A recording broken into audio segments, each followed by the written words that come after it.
Zimbabwe. African Development Bank to help Zimbabwe pay white farmers $3.5 billion.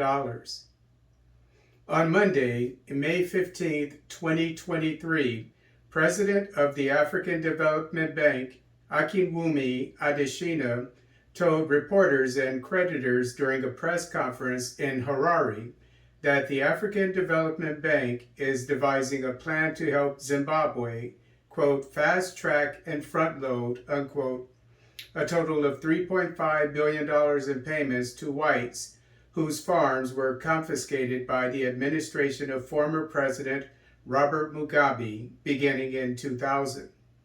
According to APA News, the compensation to the white farmers is for improvements they made on the infrastructure of their farms before they were expropriated by the government and not the land itself.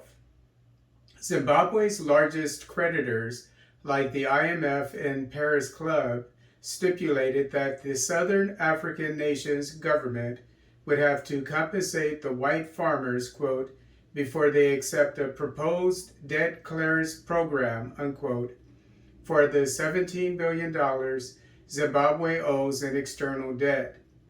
As per the same source, Zimbabwe has been unable to secure financing from international financial institutions like the IMF and World Bank for more than 2 decades because of its external debt and arrears.